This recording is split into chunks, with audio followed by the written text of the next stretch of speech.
Buenas tardes. Estamos comenzando la segunda sesión del ciclo de etnografía de la comunicación popular de este año 2024 y hoy vamos a presentar el trabajo de Oscar Giovanni Martínez, quien ya les va a comentar de qué se trata su trabajo, pero primero lo vamos a presentar a él. A ver, aguárdenme un segundo. Bueno, como les decía, Oscar Giovanni Martínez Peña es doctor y maestro en antropología social de la Universidad Federal de Río Grande do Sul.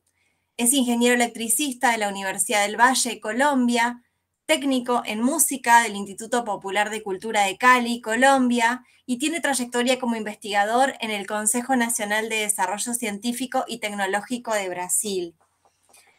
A su vez está asociado al Grupo de Estudios Musicales de la Universidad de Río Grande do Sul. Con ustedes, Oscar Giovanni, quien dice ser nombrado de las dos maneras en los dos territorios donde suele circular, trabajar y vivir, y ahora nos va a compartir sobre su trabajo. Sí, buenas tardes. Gracias, Gretel, por la presentación y a Lucía por toda la gestión previa para este encuentro. También agradezco a la profesora Patricia Fasano por la invitación y, aunque no está presente en este momento, a la profesora Claudia Fonseca, quien me dio para que Patricia y yo entráramos en contacto y tener la oportunidad de conocer el ciclo y pues también de permitirme presentarles parte de la investigación que realicé en el doctorado en Antropología Social en la Universidad Federal de Río Grande del Sur, bajo la dirección de la doctora María Elizabeth Lucas en la línea de imagen, arte, música y performance. ¿Sí? Voy a compartir aquí la presentación que tengo.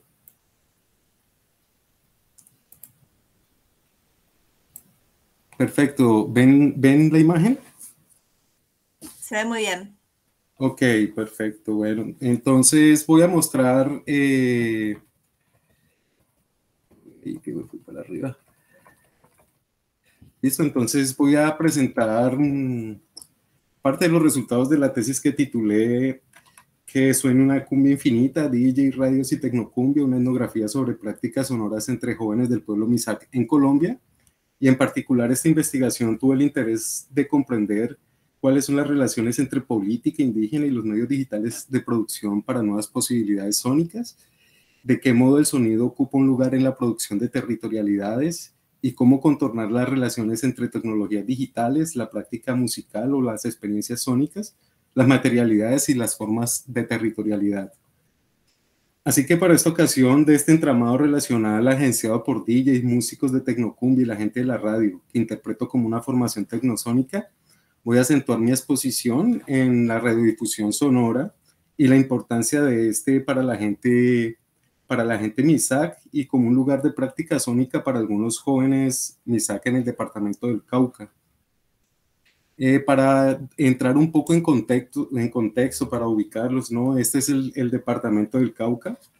En Colombia, el 5% de la población, que es de 50 millones, el 5% de eso se autodeclara perteneciente a uno de los 202 pueblos indígenas que habitan en 857 resguardos distribuidos en el territorio nacional. La mayoría de estos en reservas naturales. Y en el departamento del Cauca se encuentra la segunda mayor cantidad de población indígena, distribuida en 7 pueblos indígenas, siendo el pueblo Nasa con mayor población de cerca de 123,000, y seguido de la gente Misak, que el territorio ahí donde estaba este circulito, estas lineecitas rojas, ahí viven cerca de 23,000 personas pertenecientes al pueblo Misak. A pesar de las políticas de exterminio que estas comunidades han sufrido desde el siglo XV, se han logrado mantener vigentes y con una presencia activa en la política nacional, reivindicando sus derechos para la autonomía territorial y cultural. El Cauca es una región en la que se han anclado lógicas extractivistas en detrimento de ecologías, los seres humanos que habitan en estos territorios, y se han experimentado un sinnúmero de tecnologías de gobernanza, violencias y despojo. Y en el marco de tales complejidades históricas sociopolíticas ha sido interpretada como un lugar donde se producen formas de territorialidades múltiples, transitorias y traslapadas. Aquí hay regiones en las que convergen territorios campesinos, comunidades negras y los pueblos indígenas, con sus agendas políticas, pero también se sobreponen grupos armados, guerrillas y bandas delincuenciales que quieren dominar algunos territorios y las economías ilegales basadas en la minería y la producción de cocaína.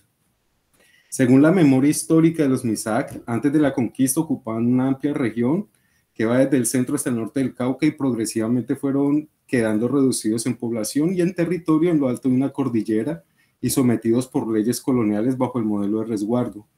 Hoy en día, el resguardo, según la Constitución Política de 1991, es una entidad territorial indígena de propiedad colectiva intransferible que está bajo la autoridad del Cabildo, constituido por las autoridades de cada pueblo. Y algunos resguardos son de tipo colonial, y como el caso de Guambía. Guambía queda dentro de la jurisdicción del municipio de Silvia, que es conocido como la Suiza de América. Y una pequeña parte de Guambía sirve para la actividad agrícola, ya que la mayoría es una reserva natural, lo que hace que sea muy limitado para la cantidad de población que habita ahí y está en crecimiento. Esto ha obligado a un proceso migratorio hacia las ciudades capitales y también ha promovido un movimiento de retomada y asentamiento y reivindicación de los derechos por territorios históricos, aún en disputa, lo que ha llevado a acciones diplomáticas de las autoridades MISAC con el Estado, y también acciones de hecho manifiestan actos violentos, donde pues los grupos indígenas organizados pelean también estos territorios con las Fuerzas Armadas del Estado.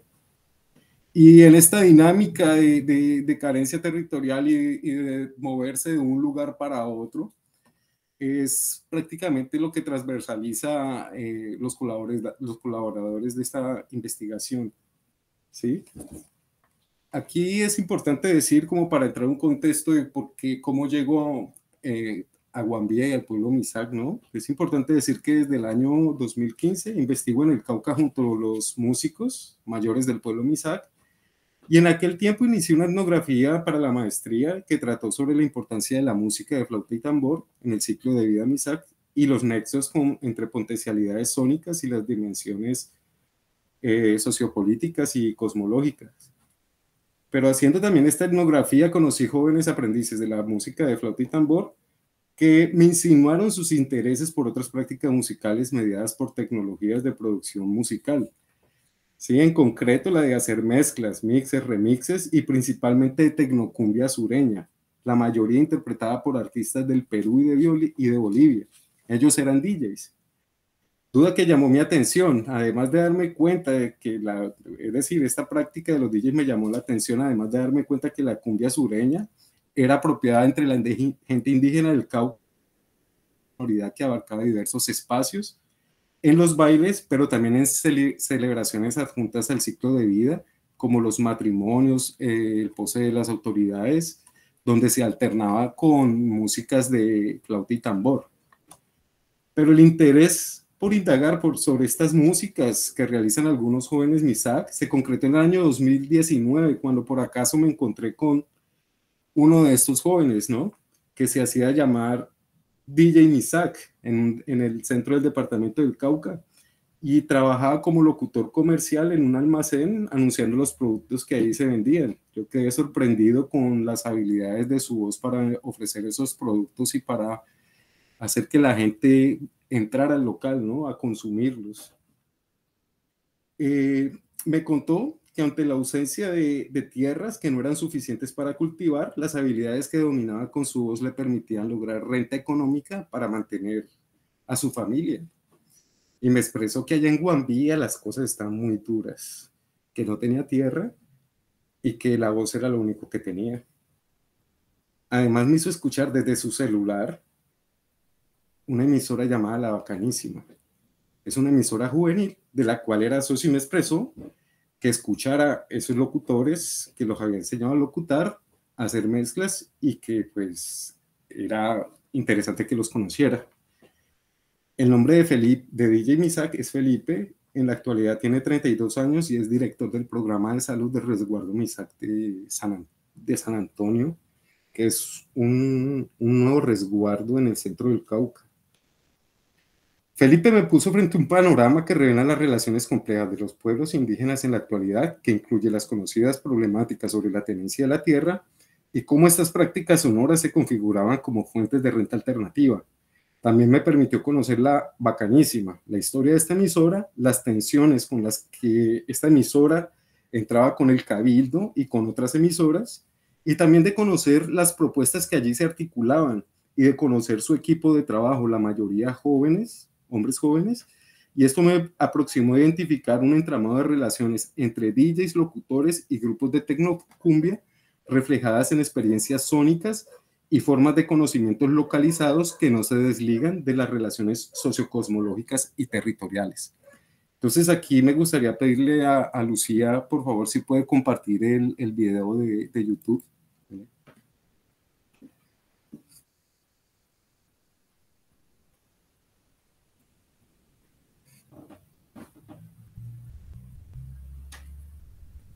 Esto es para que escuchemos un poco la dimensión sonora de los espacios que contornaron esta investigación. Así es, por supuesto, estamos desde Remates y Manantial, invitándolos a todos a ser parte de los precios especiales, productos totalmente garantizados. Ubicados en la carrera 26L, así es, en la carrera 26L número 12291. Aquí está esto. ¿De qué habla? Por supuesto, con esta buena programación que les estamos entregando con música y la buen ambiente que les estamos entregando en esta noche especial. La programación de la Bacanísima 99.7 en el FM. Agradecimientos a la gente que empiezan a conectarse desde ya con la Bacanísima Estéreo 99. Ya lo saben que a partir del momento arrancamos en la Dirección General de la Asociación para el Desarrollo Intercultural. Grupos de DJs de Simply Cauca. Hola, ¿qué tal? Entonces, así suena, Cauca suena, muchachos. Cauca, Cauca.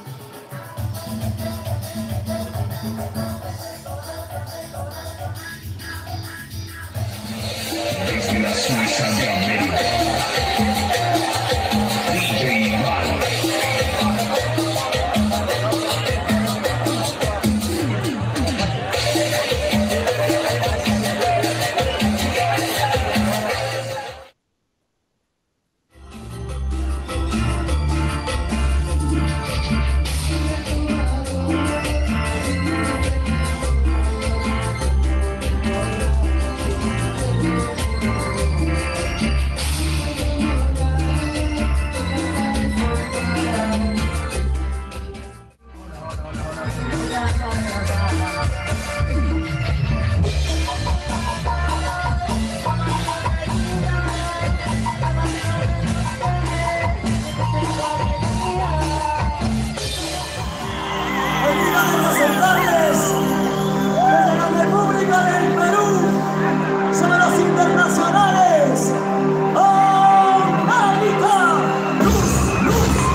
Gracias, Lucía.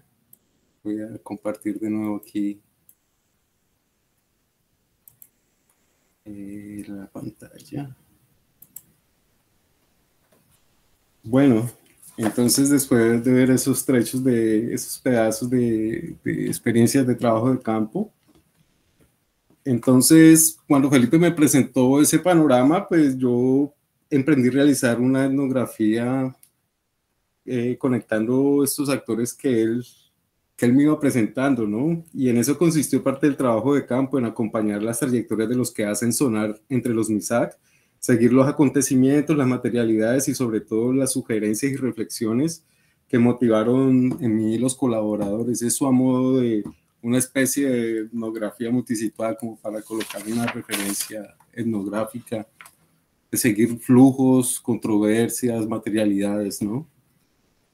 Y bueno, y también algunos referentes, como de pronto referentes analíticos para comprender las prácticas sonoras más allá del sonido como en sí mismo y pensar en las relaciones con el entorno y entender el sonido como una forma de conocimiento. Y en esa parte la idea de epistemología de Steinfeld me ayudó a comprender estos fenómenos de otra manera y seguir y rastrear también las valoraciones estéticas sobre las formas de escucha, ¿no?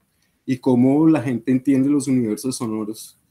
Entonces en eso prácticamente radica como mis puntos de análisis también para poder contornar este campo sonoro.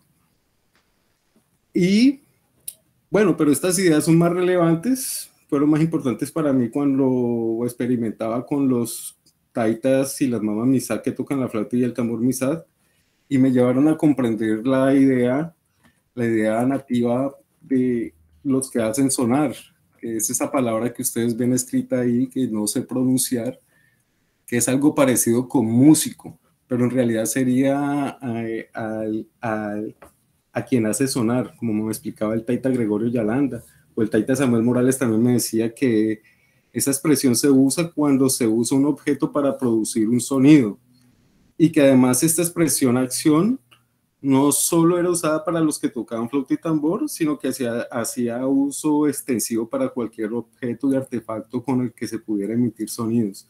Es decir, que entre la gente MISAC existen especialistas que manipulan el sonido, y él o la que hace sonar pues no son exactamente músicos, pero tienen habilidades para maniobrar artefactos y el cuerpo, tienen saberes expertos que les posibilita generar experiencias sónicas al agenciar materiales sonoros con propiedades y potencialidades transformadoras sobre el cuerpo.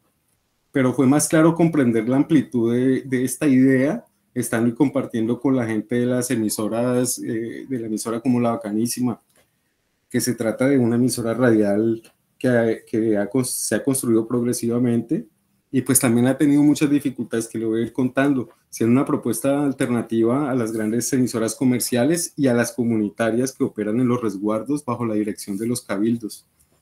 Ante la ausencia de emisoras orientadas a una población juvenil en Silvia, La Bacanísima emerge como una posibilidad que impacta a la población rural y urbana en busca de entender sus fronteras sonoras.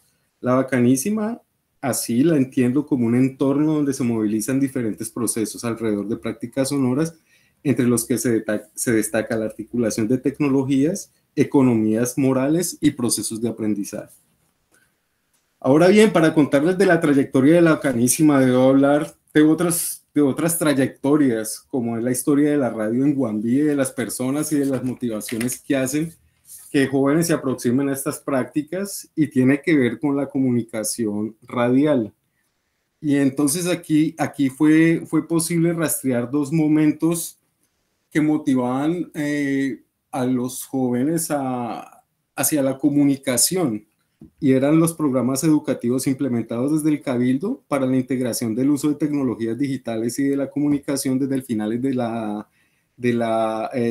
en la década de los 90, y en el marco de las políticas MISAC basadas en la idea de recuperar la tierra para recuperarlo todo, que es una frase que adquiere un sentido político en la década de los 80 cuando ellos recuperan un gran territorio que estaba en poder de los terratenientes, que es donde queda la MISAC Universidad. Esa zona se llama Santiago.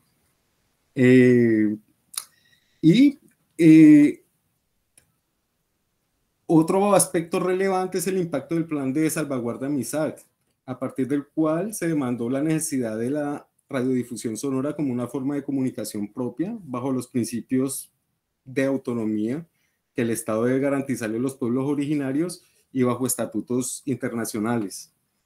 Estos logros mencionados por una autonomía de autodeterminación sobre los medios de comunicación y radiodifusión adquieren relevancia dentro del marco de políticas neoliberales implementadas en la década de los 90 con el giro de las políticas constitucionales hacia naciones pluriétnicas y multiculturales, en función de políticas globales de salvaguardia para los pueblos indígenas, y este giro fue importante para el desarrollo de lo que se conoce como la radiodifusión indígena en Colombia.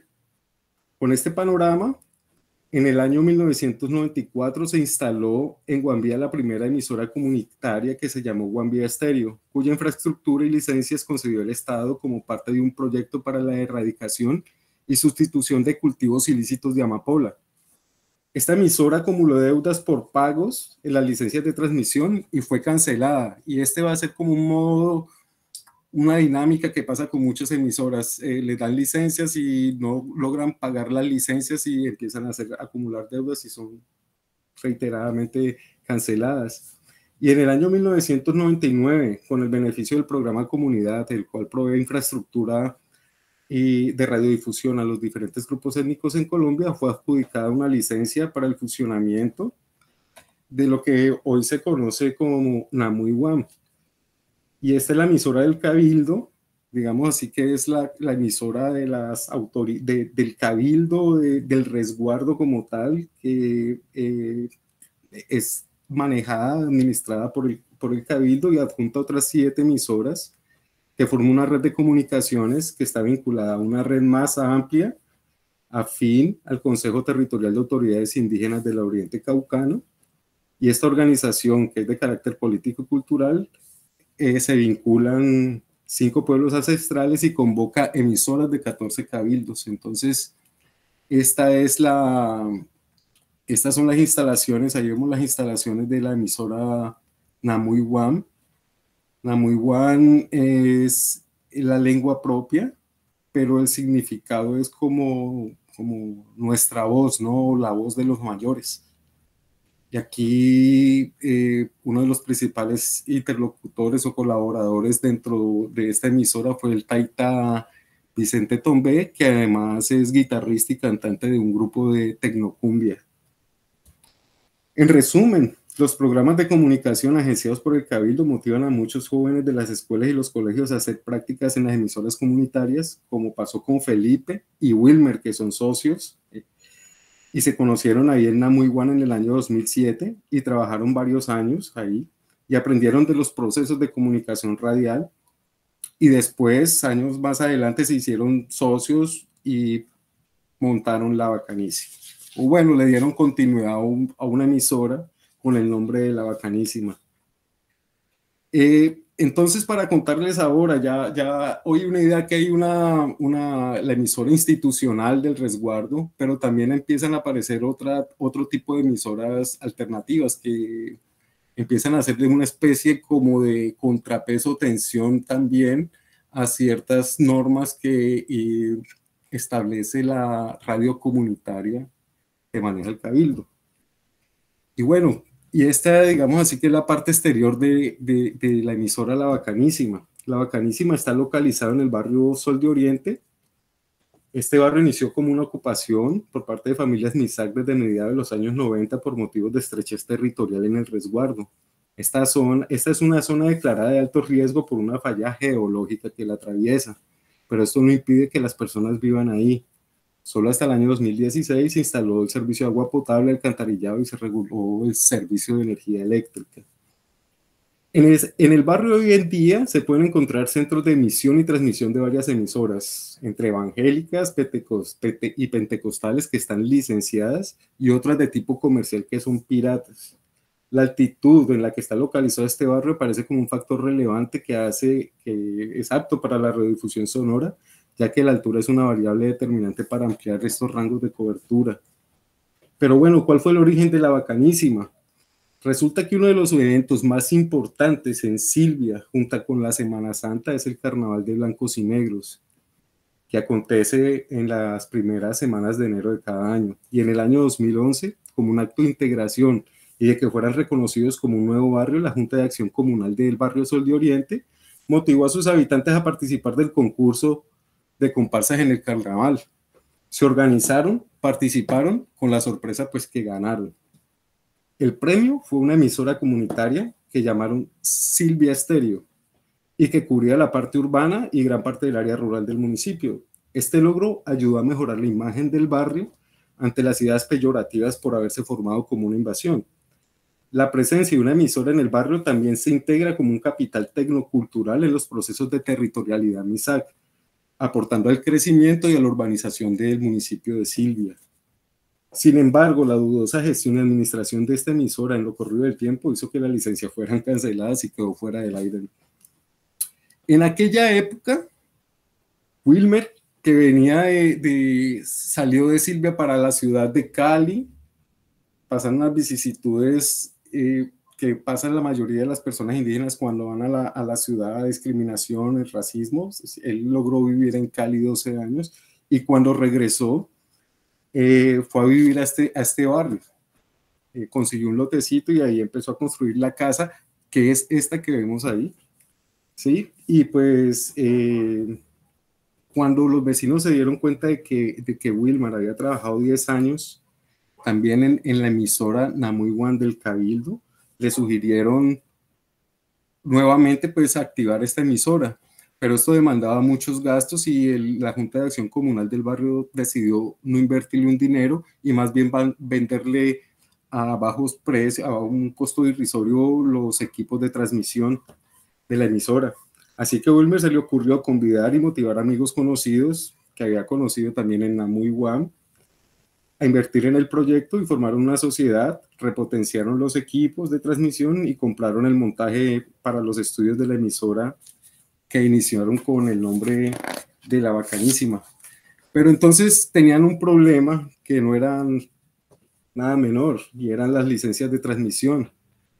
Pues como el municipio había autorizado la antigua emisora que estaba ahí, resulta que tenían acumulado una serie de deudas que era una cantidad bárbara y no tenían cómo pagarlas. Entonces el municipio no les autorizó transmitir desde el casco urbano. Ya de ninguna parte del municipio estaban cancelados. Entonces a ellos se les ocurrió retirar la antena y llevarlas para un resguardo, porque como el resguardo tiene autonomía territorial, ellos allí podían conciliar con el cabildo y entonces instalaron ahí la antena de transmisión, ¿sí?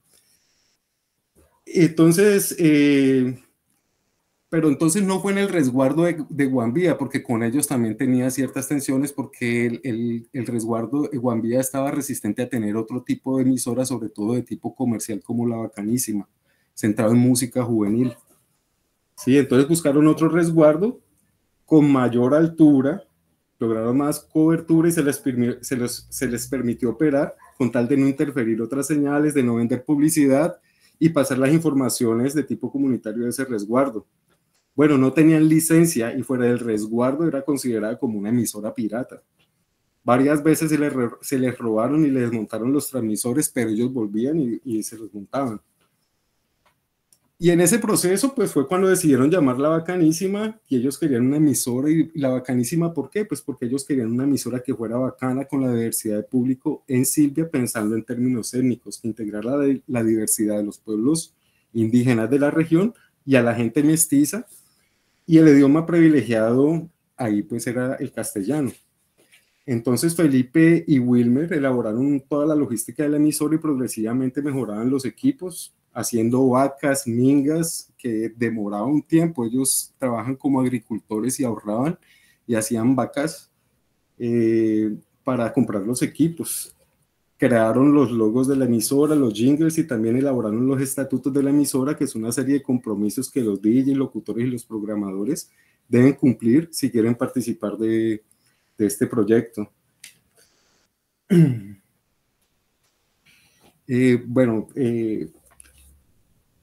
Entonces, y todo esto que Wilmer y Felipe implementaron ahí lo habían aprendido en la emisora de Namuy One.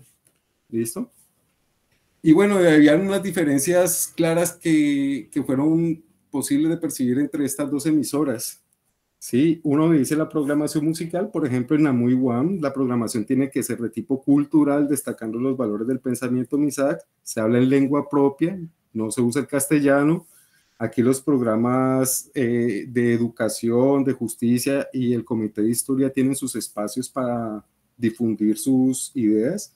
Y la programación musical es basada en la música de música propia, músicas campesinas y músicas del repertorio latinoamericano, ¿no? Música de jarcas, de yapu, quilapayún. Y en La Bacanísima, al contrario, la programación es de tipo comercial, popular, juvenil, se habla en castellano, que es la lengua que les permite interactuar con una población, con la población mestiza, ¿no? Y la población comercial, digámoslo así, con el sector comercial. Bueno, lo otro también me llevó a otro punto relevante y tiene que ver con las formas de expresión y las formas de expresión vocal, ¿no? Sí, que tiene que ver con la comunicación y la locución. En la emisora Namuy One, lo que existen son comunicadores y aquí lo que se trata es hacer como una relación con la voz de los mayores, los taitas que dan consejos para los niños, para otras personas que sea alrededor del fogón. Entonces, la emisora parece como una réplica del fogón, algo así, y lo que hacen las personas que hablan a través de esta emisora es comunicar, dar consejos, y se hace en lengua propia, a diferencia de la idea de la locución que es más pensada en esos términos estéticos de la radio hegemónica, ¿no? Bueno, yo creo que, no sé cómo estamos de tiempo. Deberíamos estar cerrando al menos esta parte. Ok, listo. Entonces, bueno, voy de pronto a leer unas consideraciones finales aquí como para cerrar y después ampliamos otros puntos de discusión, ¿vale? Sí, bueno, y les quiero presentar, el año pasado hubo una lluvia torrencial, una avalancha en este sector y la emisora desapareció. Sí, la casa se cayó. Y ahora en este momento la están reconstruyendo, pero las instalaciones de la emisora, los equipos lo trasladaron para otra casa ahí cerquita, ¿no? Este es el logo de La Bacanísima. Y bueno, vamos a dejar hasta ahí. Y pues quiero decir que finalmente, ¿no? Que investigué formas de escuchar, sentir y reconocer a través del sonido, valorando procesos de aprendizaje y el sonido como lugar de conocimiento en relación con formas de producción de territorialidades, negociaciones intergeneracionales, cuerpos y cosmologías indígenas en la actualidad.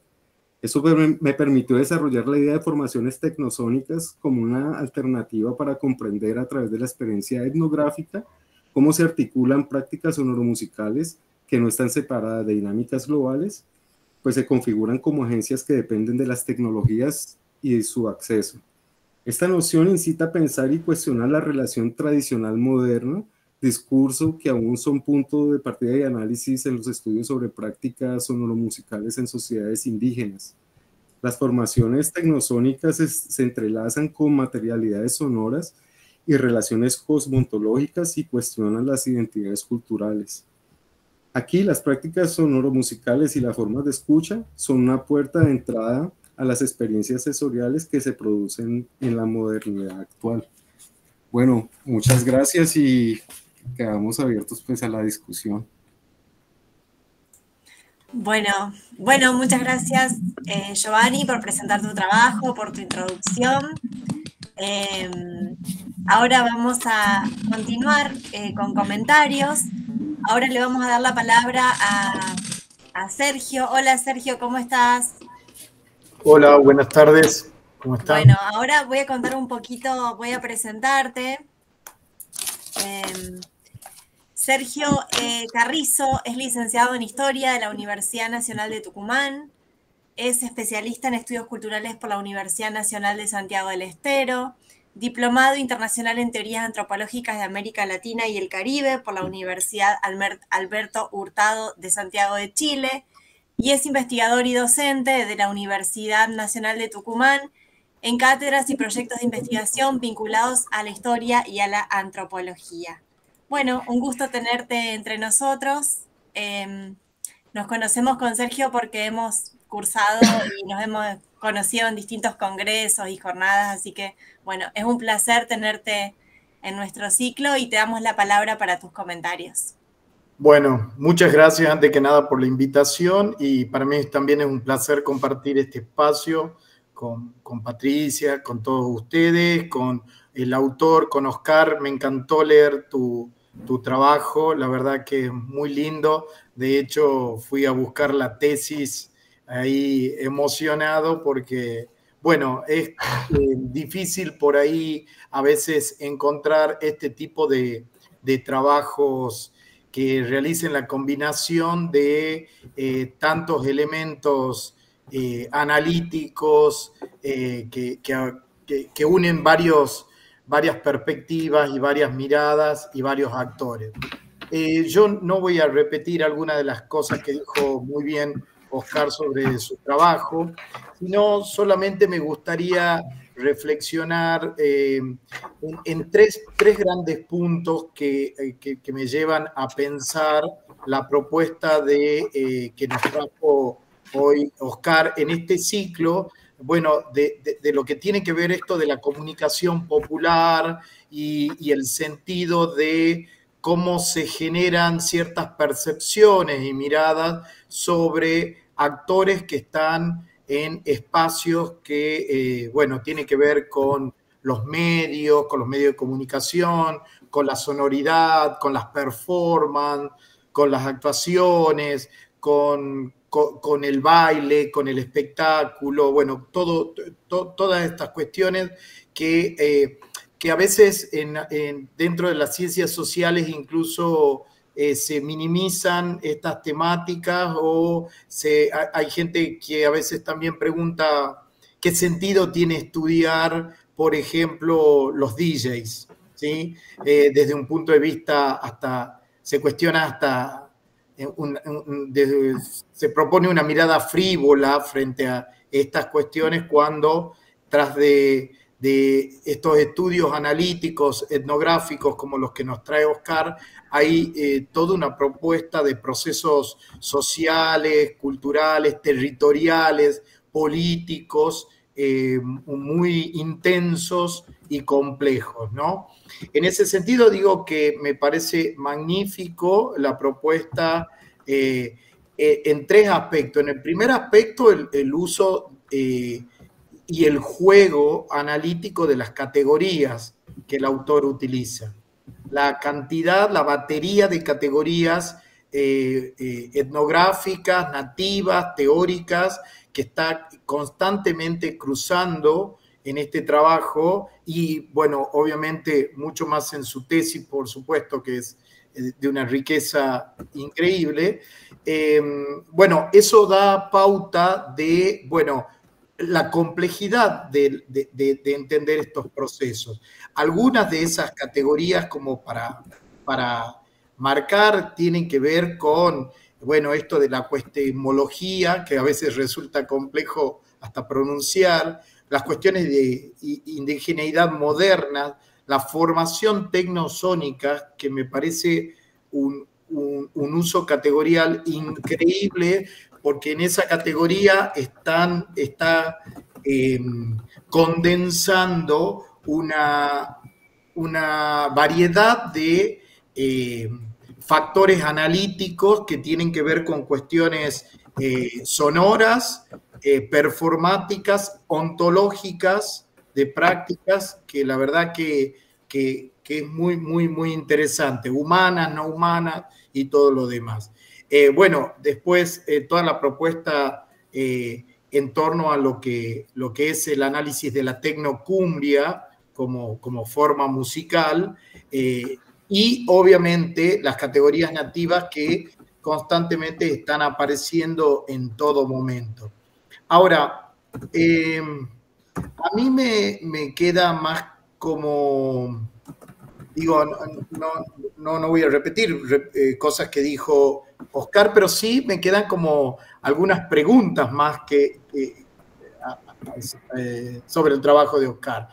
Y una de ellas tiene que ver con la figura de estos DJs, que un poco aquí están graficados en función a un actor principal del texto, pero que tienen una centralidad sustancial en el movimiento de toda esa cosmología, de toda esa cosmología Misak que aparece constantemente. ahí hay vidas, ahí hay personas que están generando toda esa sonoridad, y me preguntaba sobre ellos, ¿no? O sea, sobre qué hay atrás de cada uno de estos actores, incluso en el uso de esas herramientas que a veces parecen hasta muy básicas, muy sencillas. Si uno, ahora mirando las fotos que nos presentó Oscar, hay hasta herramientas muy simples para la producción del sonido, para la transmisión del sonido. Son equipos hasta a veces muy rudimentarios para lo que la tecnología avanzada o más moderna puede presentar. Pero aún así, y con todo eso, estos DJs sacan adelante toda una conformación cosmológica, una puesta en escena de su propia identidad y de una forma distinta de generar identidad indígena moderna.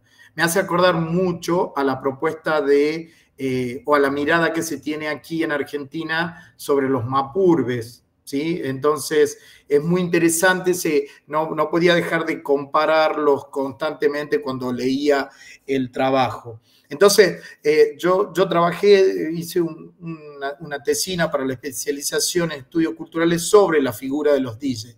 Cómo se conforma, cómo se hace un DJ, cómo se construye, se hace, se nace, la práctica, la enseñanza, la formación y todo esto que está después de la unión tecno-ontológica con estos aparatos, porque ahí hay una unidad interesante a pensar.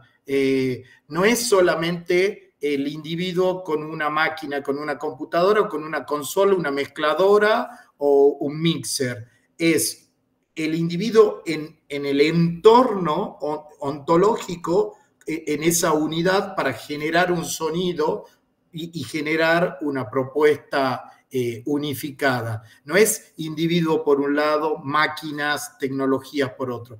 Eso es súper interesante a pensar. Yo creo que ahí los equipos estos de la Bacanísima mostraban esa unión, y vos también lo estás constantemente mostrando cuando hablas esto de estas formaciones tecnosónicas, cómo se va generando esa unidad entre el DJ y el equipo y todo lo demás. Bueno, eso es como que me encantó esa cuestión. Y después como tercer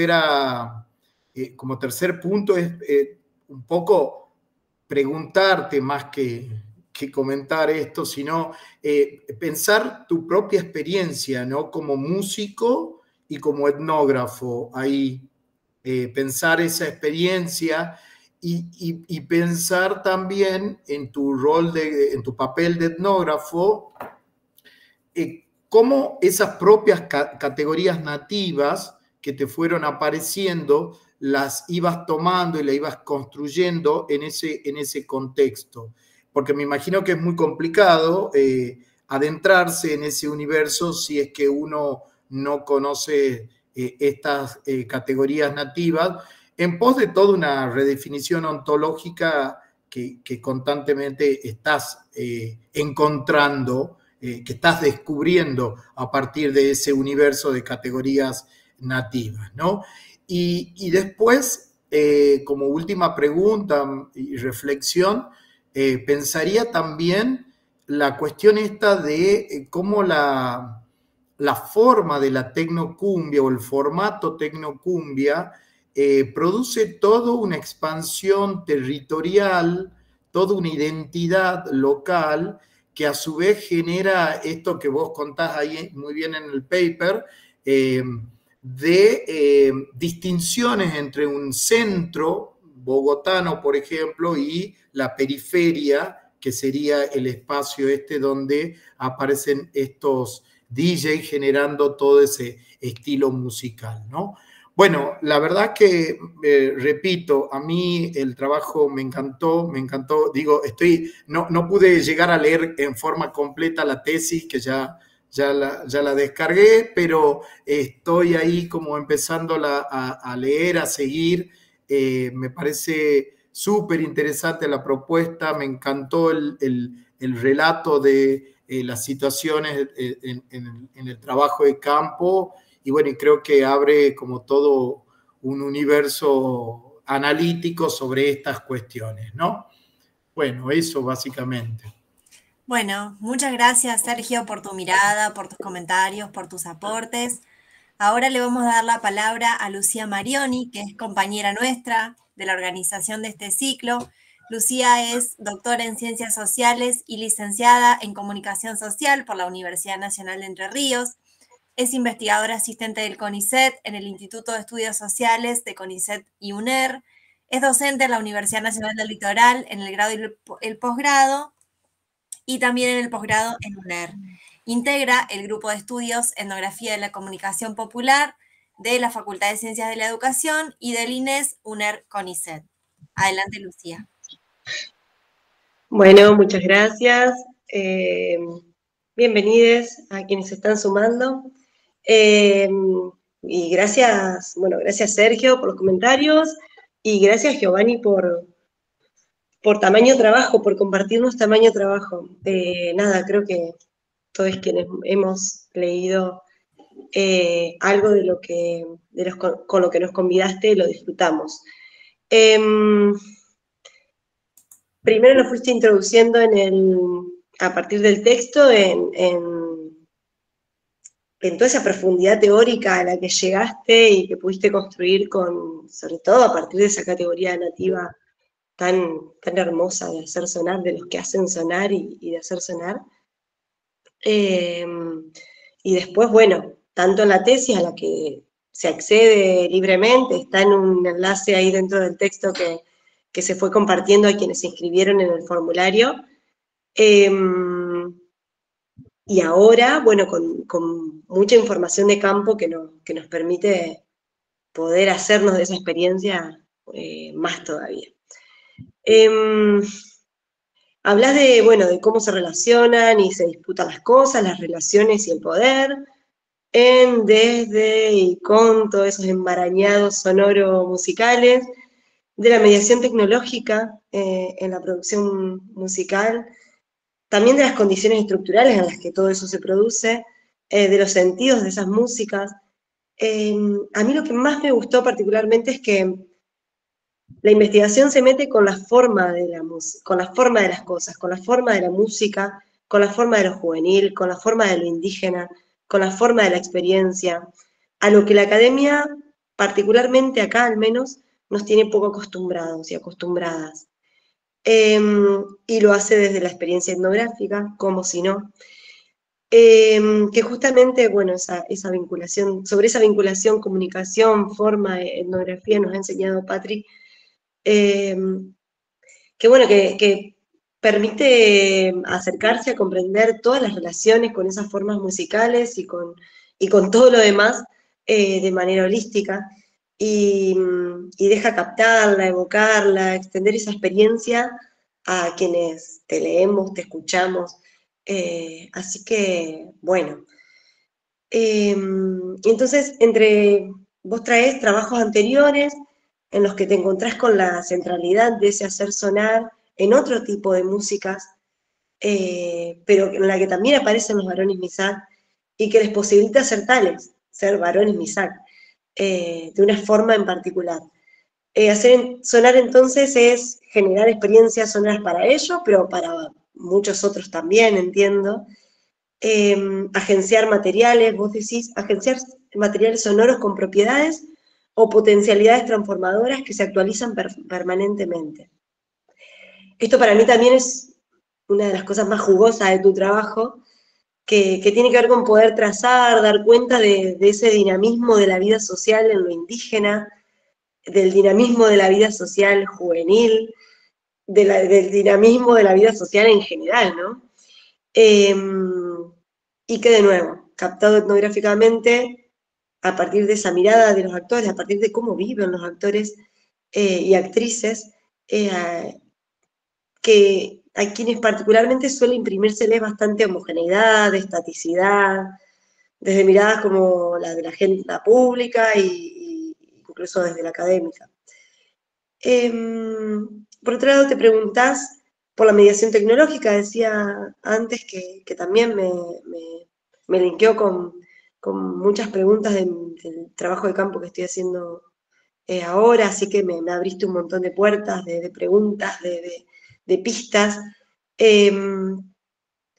Y lo haces para preguntarte por unas especificidades culturales en relación a la música, pero junto con todo eso te preguntás cómo esa mediación tecnológica hace a la novedad en lo indígena. Entonces aparece la novedad en lo tecnológico haciendo a lo indígena y al revés también.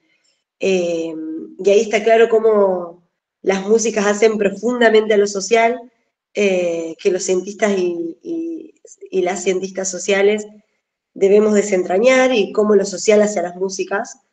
Y ahí es donde quedan expuestos algunos prejuicios en torno a lo que es serio investigar y a lo que no es serio investigar, que al menos acá en Argentina están siendo usados para deslegitimar bastante el sistema científico-tecnológico. Así que nos viene también por ese lado muy bien tu trabajo. Bastante de eso ya dijo Sergio, pero bueno, no quería dejar de decirlo porque me parece también muy valioso en tu trabajo. Y partís de haber captado esa centralidad en la vida de la gente, digamos, de la centralidad de la música en la vida de la gente, en eso que se llama el ciclo de vida Misak,